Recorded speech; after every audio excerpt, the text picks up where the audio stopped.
Good morning, good afternoon, and good evening. I am Emma Joyce, Head of Community at Global Digital Finance, and it's my pleasure to welcome you to this Global Leaders Town Hall in partnership with the Global Blockchain Business Council with special guest Chris Lee, patron member of GDF and CFO of Huobi. Lawrence Wintermeyer, Executive Co-Chair of GDF and GBBC UK Regional Ambassador, will host this town hall and talk to Chris about where he sees the future of digital assets and blockchain application, the challenges on DeFi from a regulations and adoptions perspective, and where Chris sees digital assets changing the traditional global financial system. Lawrence and Chris will discuss how Hong Kong and Asia have responded to the COVID-19 crisis, the change in working patterns worldwide, and how large companies can help their employees cope with stress during this time. Chris Lee is the CFO, Board Secretary and VP of International Business Development Department of Huobi Group and the Executive Director, Joint Company Secretary and CFO of Huobi Technology Holdings Limited. He oversees and leads the group's finance, merger and acquisition, capital markets and the Board Secretary's corporate governance duties. Chris received a master's degree in commerce and fund management from the University of New South Wales in Australia. Mr. Lee is also a chartered accountant in Australia, a Hong Kong certified public accountant and financial risk manager. Previously, Chris has been the CEO of OKEX, CFO of OXC Group, and CFO of Pax Global Technology Limited. Chris has over 17 years professional experience in corporate governance, strategic planning and execution, global business expansion and capital markets in fintech and digital payment industries.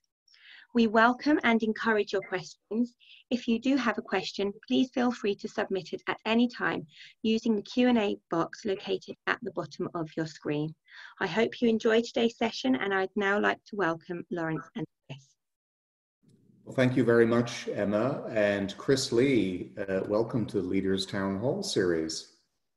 Thank you. Thanks for having me here. I appreciate that. And it's my honor to participate in this event. Super. And I just apologize to all of our listeners today for the slight delay through these COVID times. Zoom doesn't always work as well as we hope it does, but we're here now. Chris, let's start off with the COVID-19 crisis. China and many Asian countries were the first shut down in January. And in fact, a lot of plans we had with your team, we put on ice in February. Can you give us an idea of what the status is of the reopening of society and the economies in Asia? The first thing, COVID-19 is definitely a disaster. It's a huge challenge to everyone's life, and also the government's the measurements and also the response to this disease. Yes. I think it's the first wave of the COVID-19 coronavirus is rightly handled by a couple Asian governments, Asian countries like China. I think they did a fantastic job, and also Korea has done a fantastic job.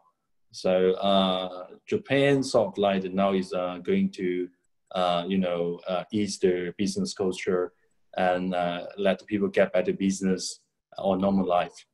But in China, it seems they want to set up different traveling rules for the business communications, different major cities, and also have a different score system, tracking system by the AI, artificial intelligence, and with the technology participation like Alibaba Group, and also the Tencent's WeChat tracking system. So we see that the like Hong Kong also have expanding their quarantine fee travel for if you have a health certification from the hospitals of the test of the virus. So and also the Korea seems like is get back to the right track and back to the normal business travels within the country. India, they try to lose the culture of the business in May.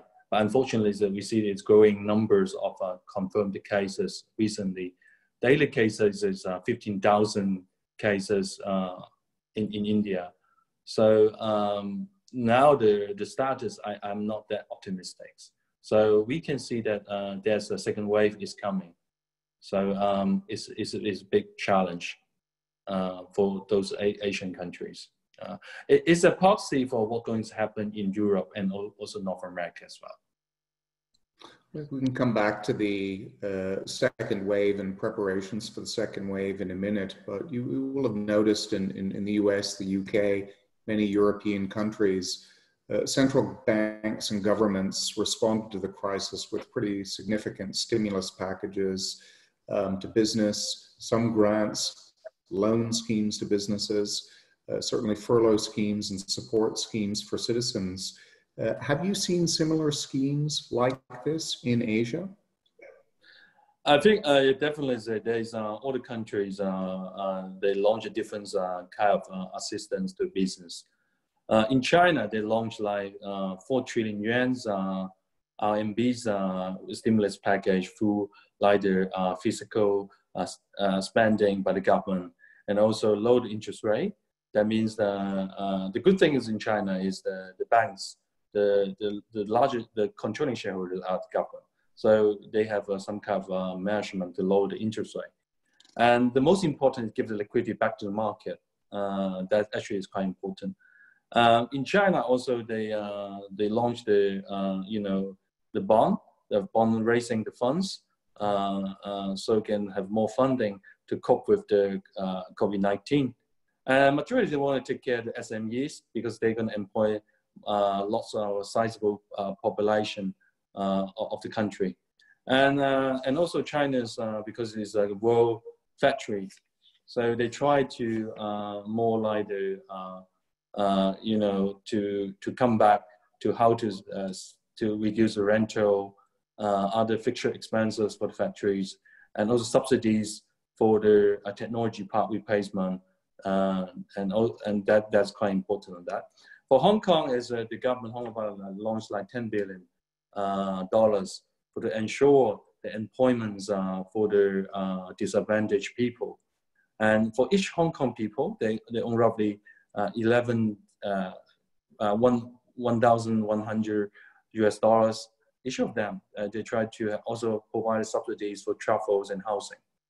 Singapore is more like government, leading kind of action to help the roughly 70 billion US dollars package, stimulus package for the enterprise SME, and also the family that they almost account 20% of the GDP.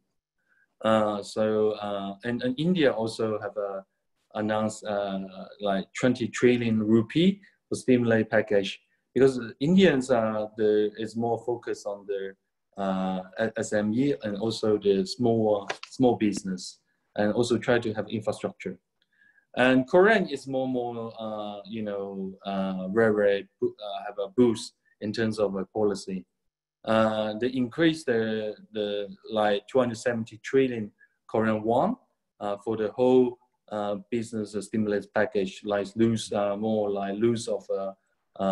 currency, increase of M2, and also the subsidies of SMEs, and also the majority they focus in Asia are focus SMEs, because the SMEs is tougher to overcome this kind of disease. Right. Well, and I think we've seen that certainly in the US and Western Europe, that particularly in the microfinanced, small end of the small, medium-sized enterprises, a number of businesses are really struggling, and particularly things we call mom and pop shops, restaurants, anything in the travel, leisure, entertainment sector. So let's move back to now the dreaded second wave. And I think, China and Wuhan were applauded for their lockdown measures. Hong Kong was noted, certainly Singapore. South Korea really gets quite a bit of press for their testing. How well are Asian countries prepared for a second wave? And you alluded in your first response that, there's some pretty rigid testing in place. Is testing and isolation part of Asian country strategies of dealing with the second wave? Unfortunately, before the vaccine, vaccination launch, public isolation is the only way to stop the spread of the disease. So far, I think the last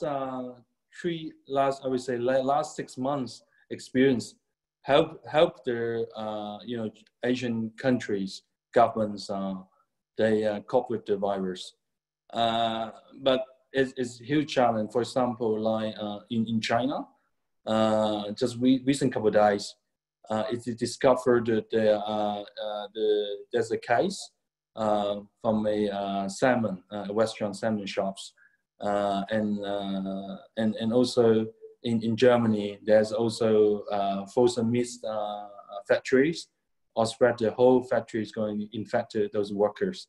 In Beijing, is now today, I think it's more than 268 cases in confirmed cases just recent days. So a huge challenge. But the good thing is, I think it's a tracking system. I think it's going to use the tracking system for the AI. That's helped a lot in terms of the stop the spread of the virus. And also the quarantines policy, I think is the good thing is what we call the Asian more follow the rules. We are educated to follow the rules, because Confucian and more like collectivism rather individualism. So we're going to sacrifice a bit of freedom. That is probably the helpful for the to stop the spread of the virus.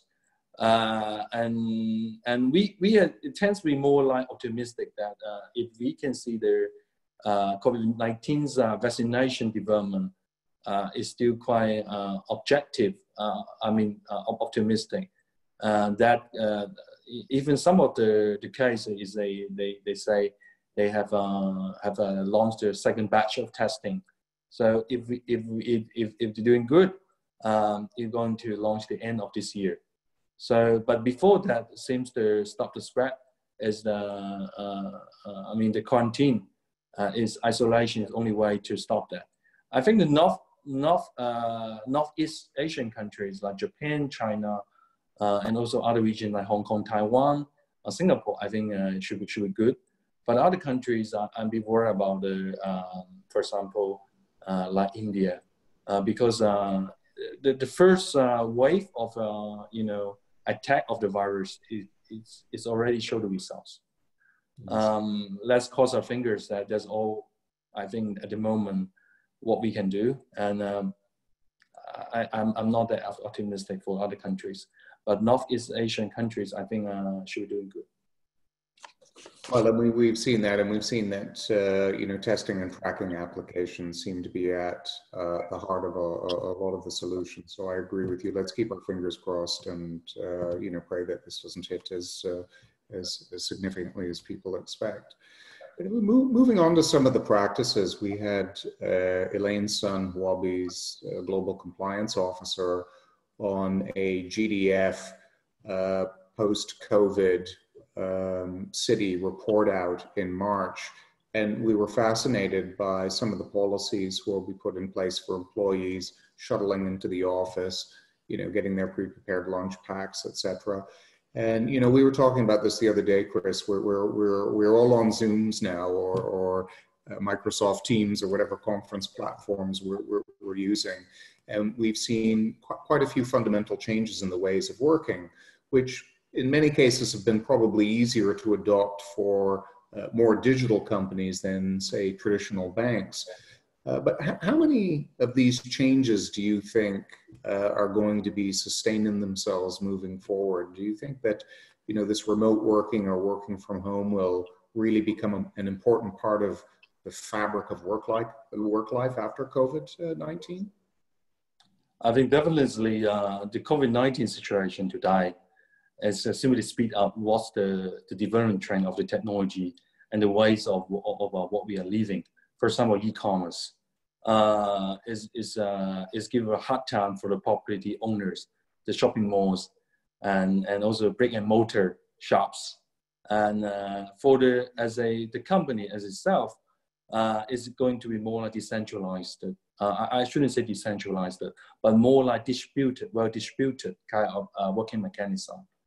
And we now is Zoom or the other live chat like WebEx, those kind of live streaming conference kind of like activity interaction between the company itself and sort of our customers and suppliers is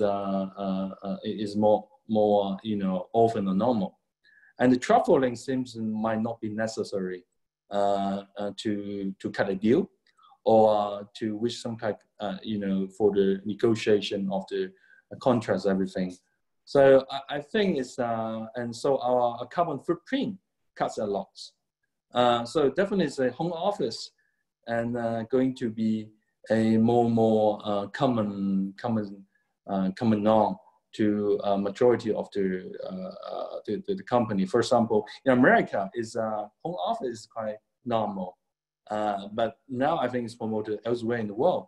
So home office can provide more employee, more time, more self-motivated kind of working model, and you will take care of the family, take the kids at the same time. Do with like the live chat, everything will increase productivity. Actually, employees are happier than before. And well-distributed kind of like work style definitely is because if like social distancing is COVID-19 not going to go on in a short period of time. According to experts in World Health Organizations and the doctors, experts mentioned that is going to come back again and again. And so I think it's going to be become normal. Another thing is I think for the majority kind of like the especially manufacturing sectors, global supply chains, they can't only focus on, only limited to certain countries, for example, China, Vietnam, or other countries. They have to spread around a couple, contingency plan and backup plan is everything for Fortune 500 and Global 500 companies.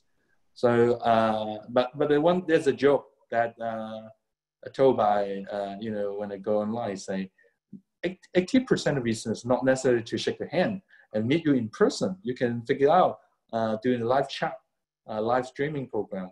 And most conference call and the meetings are useless, but there's a joke. But I think it's a technology part. Also, you can see they use the cloud computing and also artificial intelligence tracking system, and also the third-party licensed SaaS programs is going to be more and more popular.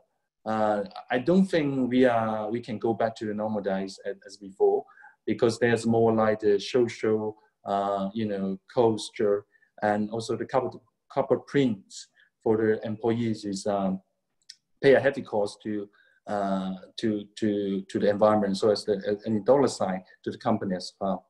I think it's huge changes in terms of mobility and also the internet connectivity for the internet, and that going to reshape our life, not only working life, but also about our family life, and also the how we interact with other people as well.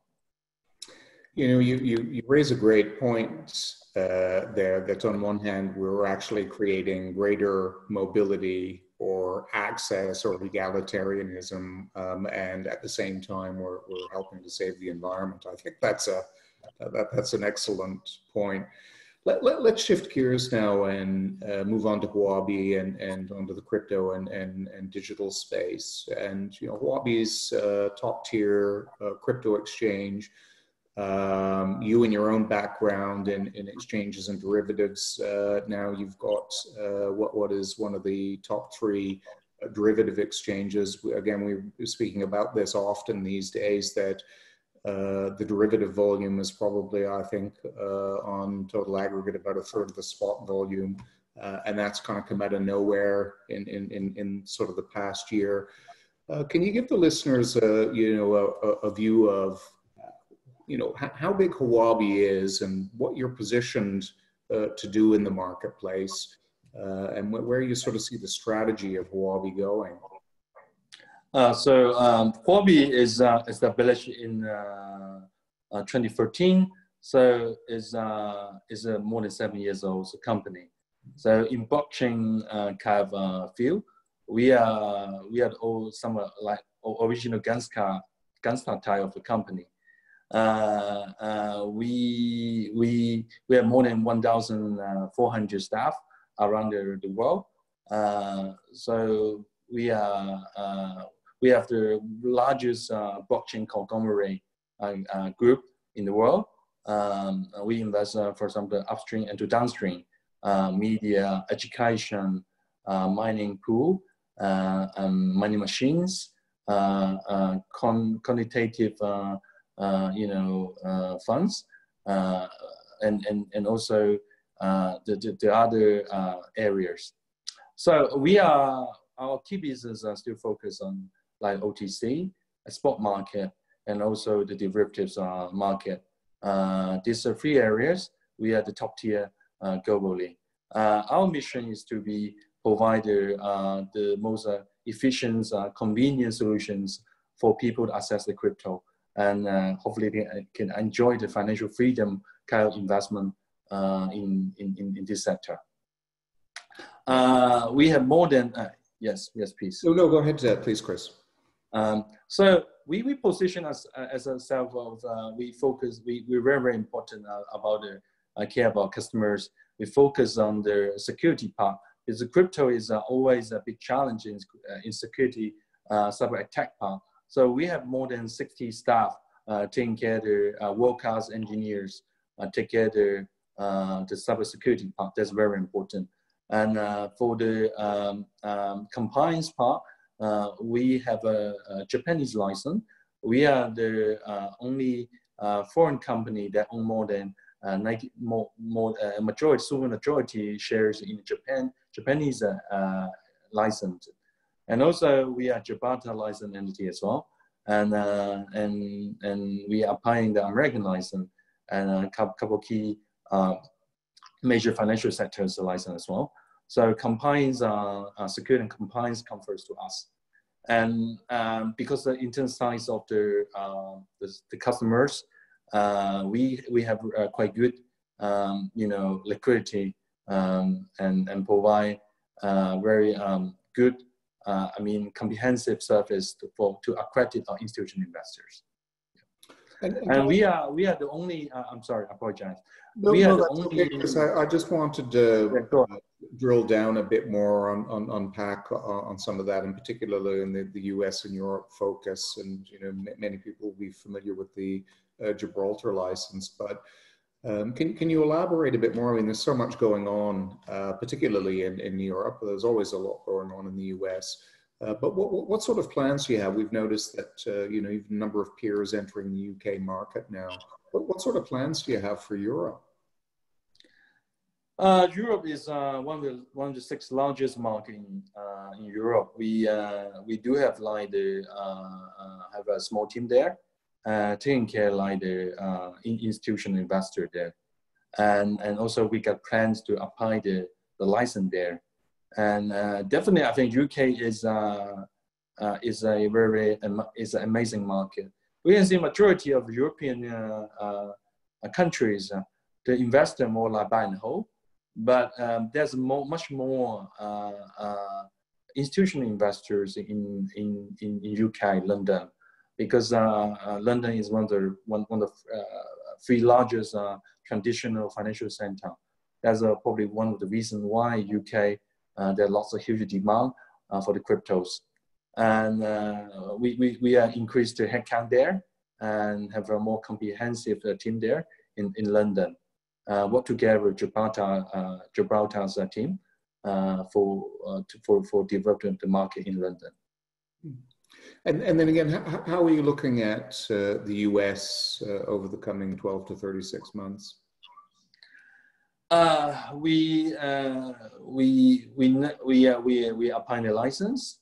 But American market definitely is the first thing is a sizable market, and is challenging and heavy compliance cost market, and there's a dominant player there, like Coinbase and in other sector. We are finding a way to adopt the American way of how to work for the market and how to provide the service that comply with US law, and also how we to drove the liquidity part, to helping each other to bridge the west, the south, the east and the west. But I think US market we could take a while. It's challenging.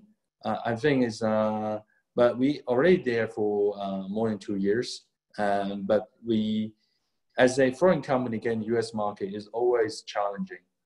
But this market high barrier in terms of like the accept the foreign company, and also the compliance cost, heavy compliance cost, and also the innovation of products. And so and also we applying Bocadilla license as well in US. And also we try to find a way to apply other key license. And we are looking for merge acquisition opportunities in America as well.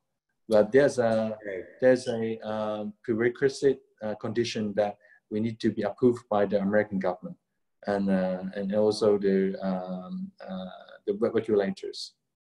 And yes, please. I was going to ask, particularly, you and I have been discussing the growth of the options, the derivatives, crypto space, and is there a priority for Huobi on derivatives and OTC in some of these newer markets over retail? I think it's we're seeing that the market most fast-growing market in crypto in reality is an emerging market. When we're talking about Vietnam, we're talking about India, we're talking about African countries. In reality, the most fast-growing regions at the moment is African countries like Nigeria, north part of Africa, was Morocco, and those kind of countries is fast-growing. And for us, the good thing is we got a technology, and it's quite easy to implement. And if you in this industry, Huobi's branding is they're well known, the branding globally. So that's and also for certain countries, because the local currencies depreciation, volatility of the local currency. So people actually, the retail customer actually want to acquire the mainstream tokens, cryptocurrencies, crypto assets as a store value. That's very, very important to them. So we sort of like to increase the headcounts there. And we have partners there, and we have also provide white label service for the exchange platforms service to local partners. Well, and Africa, Sub-Saharan Africa, Asia, India, all have fantastic demographics in that, the number of people under 30 that have technology and are rapid adopters always staggers me. And the economic growth curve, at least pre-COVID, was looking, pretty impressive. So it was clear that there's a lot of very important growth in that part of the world. And then maybe that links us to the next topic, which is, when I always get this, the acronym wrong, the DCEP, which is China's national digital currency. So the central bank digital currency, CBDC version of it, called the DCEP.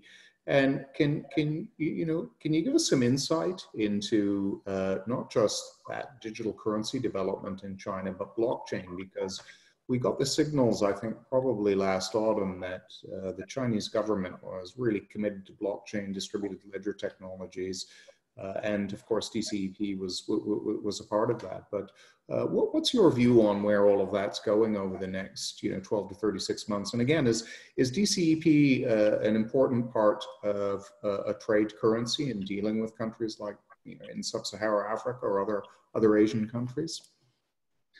The first thing is back to the Bitcoin. Chinese government actually recognized Bitcoin as intangible assets. That's you get a legal right to own it. And China governments and they recognize blockchain technology going to have the innovation is very important to the country technology development to more powerful, more wealthy countries. So now, therefore, digital cash electronic payment (DCEP) actually is already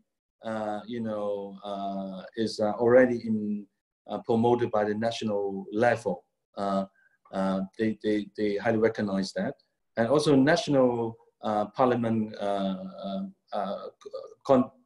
NPC, National Parliament Congress, also mentioned that how to promote, and each provincial governments, like the state government in America, how to promote and work together to promote the digital yuan, this kind of mechanism.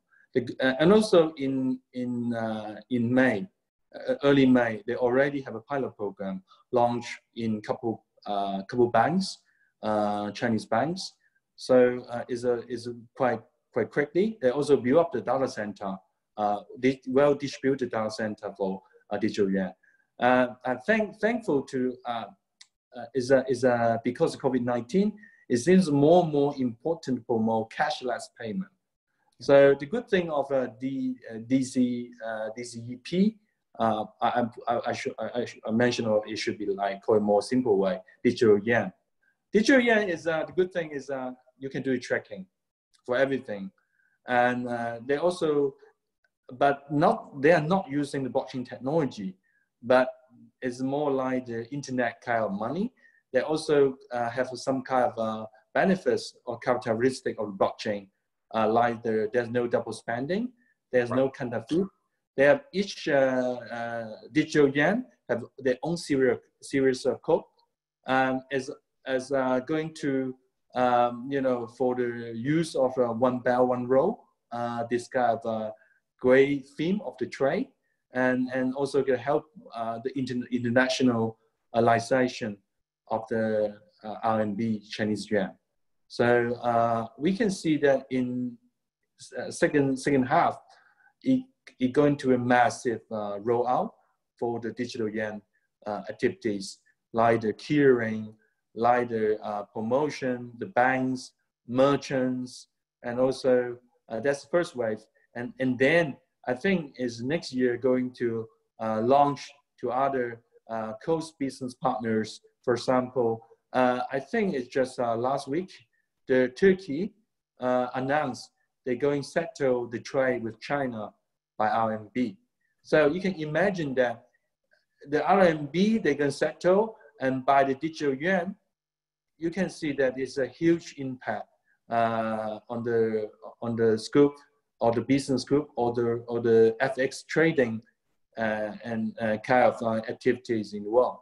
And also they're going to speed up their or lower the cost of cross-border remittance and also cross-border trade and the clearing costs for the business. So I think next year is going to, there is a second phase for the promoter digital yuan to the more the close business partners of China. And the third phase, I think, is going to be more like the, uplift the status of RMB, and majority of countries are going to have their own digital central currency. For example, maybe like Euro.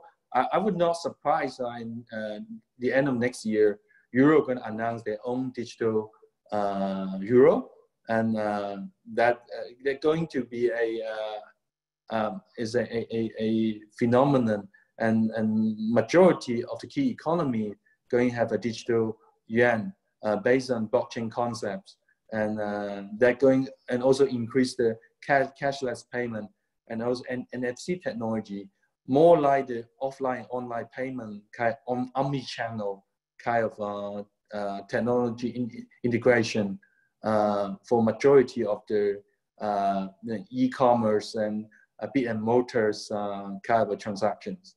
So I think the impact is huge. So next 30 months, I think the not only the business to B side, but C2C side, there's a huge changes. And ultimately, it's going to be more like I think they do something like at the beginning what the Bitcoin want to do. Because Bitcoin is a peer-to-peer electronic payment system. I think that the concept of digital yuan is some sort of proxy of the original concept of Bitcoin. So let's see. It's very exciting. You know, it is. It's a significantly, it's a large topic and an exciting topic. Chris, we'll have to get you back just to do a whole segment on the digital yuan and renminbi and that roadmap that you so simply laid out for us. Can you give us your thoughts on some of the other global stuff going on? I mean, what's your view of Libra? Where that's going. The Libra guys team has plans to announce the launch sometime at the end of Q4 this year. What are your thoughts on Libra? The first thing, Libra is some sort of like the disruptive the whole payment industry, and also going to disruptive like have a tool for the soft currency countries, because like Zimbabwe, they use US dollars already or RMB already. So at the beginning, Libra, they try to have the different currency be not only US dollars. They want to pack with different currency. But now it seems Libra's way is they want to adopt American dollar. Is a wise way, because the US dollar is already the global currency already and hard currency, absorbed majority of the market. So I think it's going to boost the use and absorbability of the US dollars in the weaker economy, weaker monetary policy kind of countries. For some African countries, developing countries, underdeveloping countries. And also Libra can, increase a sizable population to enjoy the banking service, the banking the unbanked. I think that's quite interesting. You think about Africa, you think about India. Actually, majority the population there, unfortunately, they cannot have a banking service with cheap phones, cheap smartphones, and low cost of the internet. To my knowledge, I think also Facebook and also like the Google and also Elon Musk, they have own low the satellite system provide the very cheap cost of the internet, like have 3G speed and 4G speed, and have a cheaper phone can go manufacture from China and elsewhere in the world, and they're gonna lots of population can have enjoy the banking service, and is make the finance move for quicker, and I think it can stimulate the economy, and I think that's a quite significant way for the globalization of business. Actually, I should put it another way, not globalization of business, more like the localization of business. Because the small community with chip phone, because unbanked, but they use the Libra tokens with a smartphone, they can help to develop the underdeveloped countries. That make I think is a good thing, and it's good for charity as well. And because like if a blockchain kind of tracking system is good for more the end user, like the funding to the end user for charity, educations, meals, healthcare. So I think it's quite lots of aspects to anticipate. No, indeed. And then, a couple of big trends we're always speaking about in the community. One is open finance, but equally at the same time, decentralized finance has become, a compelling topic for a lot of policymakers and a lot of very large institutions. Can you sort of give us your view on the sort of regulation in that space and what you think we're going to need to see greater adoption of DeFi? Majority of our organizations is centralized organizations. It already have a heritage of long history, more than thousand history. So even the 1% shift from the centralized system to decentralized system, there's a big jump, and also it's huge potential for decentralized kind of organizations. And in here, we're talking about decentralized finance. There are currently some kind of statistics. I think on 2 days ago, I checked about the DeFi's market cap, like tokens already more than 6.5 billion US dollars market. So it's a sizable market, but honestly, it's still relatively small compared to traditional centralized finance market. But it's still very quite challenging for the decentralized finance, because there's no precise regulations regarding that. Like for example, the decentralized exchange, who's going to take care of the KYC part? How about the monitor the transaction, the blockchain transaction record, tracking record? At the moment, unfortunately, there are no clear guidelines on that, and always innovation always ahead of the compliance or regulation part. All we can do is we talk in advance and also communicate with regulators. It always have now DeFi is just a start only, so they should have some kind of communication back and forward with the regulators. It's going to take time. I think maybe like take another 24 months, regulators gradually can adopt the way how to do the DeFi finance. In the end of the day, regulators want to protect the investors, grandpa and moms, not going to lose their money, someone to take away the money. Yes, you can use kind of a smart contract, enter different address and gonna execute, execute the project, the deals for the DeFi's, like for example, is DeFi P2P, and this is quite challenging part. But regulator be worried about, for example, Wirecard, right? Wirecard have a sizable, lost the money. I think, correct me if I'm wrong, it's more than 2 billion euro. So in that case, I think regulator definitely can put an eye on that. But in anything, what instance or unfortunate events happen in traditional centralized financial sector, is going to happen in decentralized finance sector. I'd be worried about is the cybersecurity part, and also the KYC, anti-money laundering part, because DeFi is always provides efficiency and also eliminate the middleman. So it's a trust machine and also a credit system.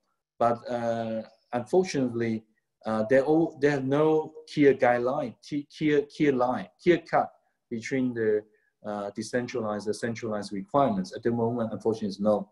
So I think according to what we experienced before as a regulator's response, probably take another 24 months to have a more clear guidelines for DeFi's.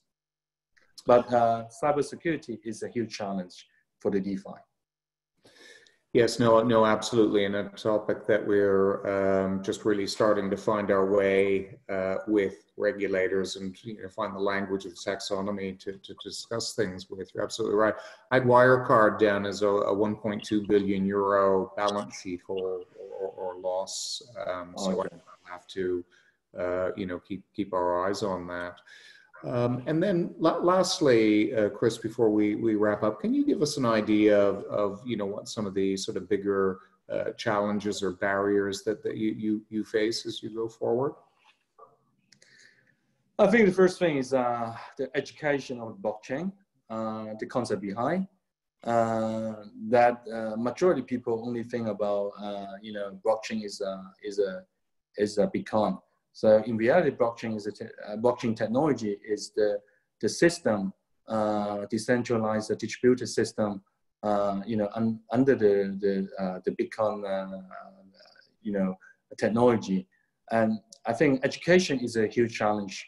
And but the good thing is start from like a couple of years ago, only 10,000, 100,000, the wallet address now is more than 40 million wallet address is big jump. And also the acceptance as Bitcoin as a new asset class is gradually accepted by the market, institutional investors. And other things I think is the use case, the killer use case for the blockchain technology. At the moment, majority actually focus on B2B. So for the B2C or C2C sector, at the moment, we didn't see there's a killer app. So according to Jack Ma, for the new technology, going to spend 20 years to develop the technology part to make it mature, and other 30 years for the applications. So in that way, blockchain developed from, start from beginning 2008. Now we only have, 12 years. So we still have 8 years to develop the technology part. So there's a bright future there. And also it's more on the mentality of the engineers part. So the engineers for the blockchain technology is a scarce resources at the moment. And also blockchain is like more data chain, public chain is a package rather than I would call it 3D or 3D kind of data package chain together on the internet with the value there. Not only like the internet like 0011, something like that. So it's more like the 3D kind of way. There's lots of changes, development. So I think it's, the first thing is education. The second thing is acute cases. The third thing is more like the wisdoms. So we hope in blockchain sector, there's Elon Musk, another Elon Musk, or Stephen Jobs can have better adoption of that. But I think it's because the Libra and digital yen going to launch, and more populations are going to enjoy the benefits of blockchain technologies, especially I think unbanked population, charity part, tracking system of the credit system. I think, I hope there's a day blockchain can do more to help the disadvantaged people, the poor, developing countries, kids, something like that. I'm quite optimistic on this regard. I just hope we can cross the fingers that COVID-19 gone, and we have apply and do more for use the blockchain technology to make a better future for the people in this global village. Well, what a way to finish. I share your optimism. Chris Lee, Chief Financial Officer of Huobi Group, and I thank you very much for joining us on our Leaders Town Hall series today. Thank you, Lawrence, and thank you, Emma. Thanks for joining me, and wish you well and stay safe. And hope we all gone through this kind of disease, and we're going to go through together a better future, and work together to help other people and better life, better world, and better global village. Ross, my friends. Good evening, good morning, and goodbye. Thank you very much, Chris Lee. Just a reminder to our listeners, our next Global Leaders Town Hall is next week on the 30th of June, and we'll be joined by Michael Coletta, who is the blockchain lead at the London Stock Exchange Group. So thank you again for joining us today, and goodbye. Goodbye.